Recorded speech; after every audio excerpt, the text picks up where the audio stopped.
Alleluia, alleluia. The word of the Lord gathers us together. Alleluia, alleluia. The Lord be with you. A reading from the Holy Gospel according to Luke.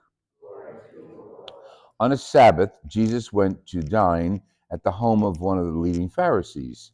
He said to the host who invited him, "When you hold a dinner or a lunch, do not invite your friends or your brothers or sisters or your relatives or your wealthy neighbors, in case they might invite you back and you will have repayment. Rather, when you hold a banquet, invite the poor, the crippled, the lame, the blind. Blessed indeed will you be in their inability to pay you, for you will be repaid at the resurrection of the righteous." The Gospel of the Lord Jesus Christ. Oscar never forgets I don't like to stand too long, so he provides a chair for me. Listening to the Word is the theme of today. The first reading from Romans is, I think, very challenging. Okay, it opens up with the gifts and call of the Lord are irrevocable. And then it goes on to explain, letter to the Romans from Paul, goes on to explain how great the sinfulness. Now, you got to be careful. Paul is converting Jews and Romans probably who were Jews as well, to Christianity. And he's pinpointing the fact that when they were practicing Jews, they were at a distance from God, according to Jesus Christ.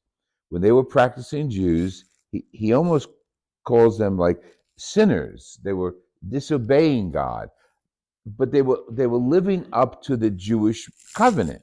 Okay, but what happens is Jesus comes on the scene, and he is the fulfillment of the covenant. All the things that they were praying for, Jesus embodies. So he says, now God delivered you from disobedience and has given you knowledge of Jesus.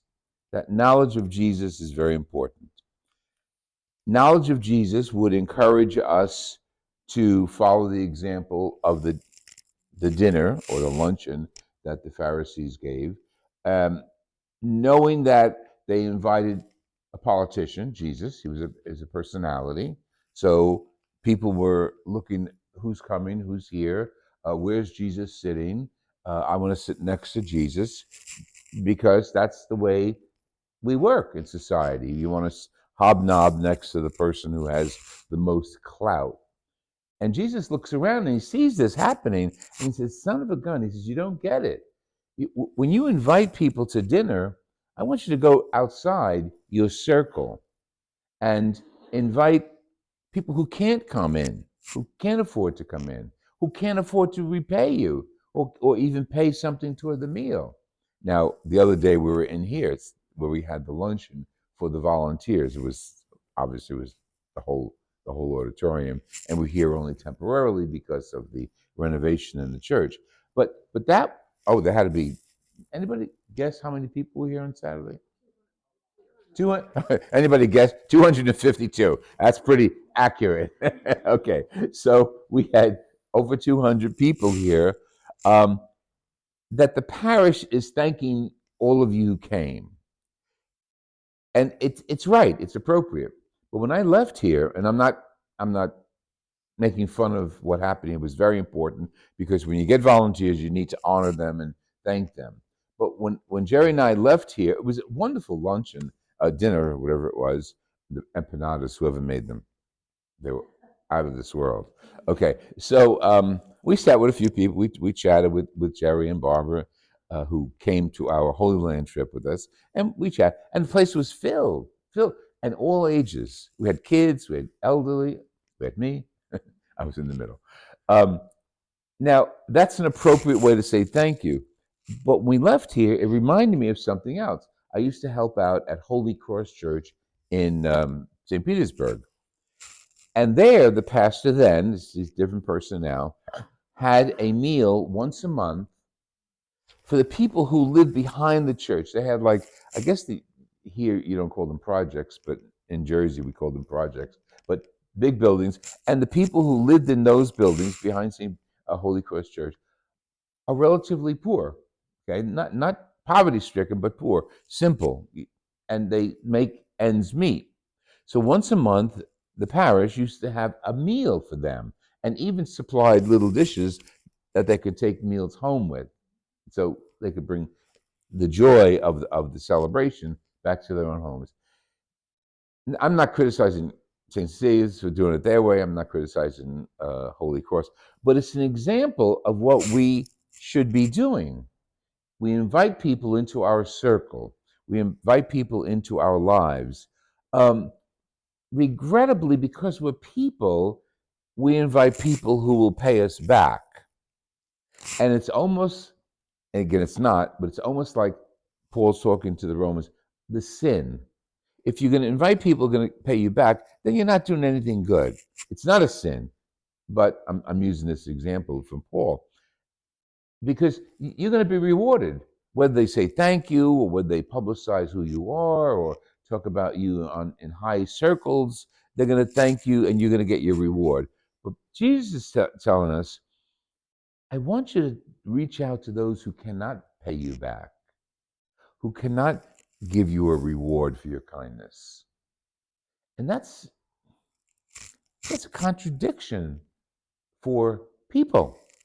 Because I think if I had a show of hands, we'd all know that the last people at our tables, wherever our table was, were people we like and people we know and people we're friendly with. That's normal. But Jesus is going one step further and asking us, now do that with people who cannot afford to reimburse or invite you. So go beyond the meal, however, as our Christian calling bids us to. Go beyond the meal and realize our whole call from Paul, converted by Christ from the Jewish ways that they were fine, we're following Jesus Christ now. And there's no way to put it. I mean, we all love Jesus and all that good stuff, but he was a pain in the neck. I mean, imagine him coming to your house. You have this whole meal set up, and everybody's here, and everybody's dressed fine, and he turns around and he sees no poor people. He says no people who can't reimburse you. And he criticizes the host. I mean, no wonder they crucified him. Because he used to go to the heart of the matter. He had a way of really opening the eyes of those who were with him, and I hope opening our eyes. So for us, that charity should not be only at our tables. That charity has to be on the street, in the marketplace, where we shop, where we hang out with each other. The charity to give, again, he's the greatest example of it, to give of ourselves, and Jesus gave of himself completely on the cross. See, that's the key here, that he gave us an example through his life, and at the end of his life on the cross, how perfectly he gave that example completely. And that's what he's asking us to do. Just imitate him as much as possible.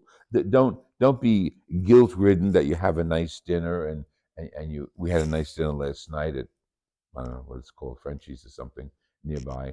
But we were friends sitting down, enjoying ourselves. And we shouldn't feel guilty about that. We should enjoy the fact that we can do that and be grateful to God, as the first reading reminds us, for his ways. He gave us ways to take care and to love each other over a meal, over prayer, over social activities, charity. But in the meantime, always have behind our mind, we are privileged by God in Jesus Christ to be able to see the whole picture. So we don't just take care of our own, we don't just take care of those that love us, and as John says, what good is that, loving people who love you? Even the pagans do that. No, we go beyond that. And that means charity, and that means love, and that means patience, And it goes right across the board. And one of the things it really means is less me and more you. And the you could be Jesus, but the me is definitely us. Less of me, more of Jesus at my table, whether he's in the guise of Jesus himself, or in the poor, or in the neighbor who needs me. See, Jesus' whole ministry was a ministry of giving, giving beyond ourselves and getting back, and this is the key, getting back Jesus that we can latch on to and talk to and be with all the time.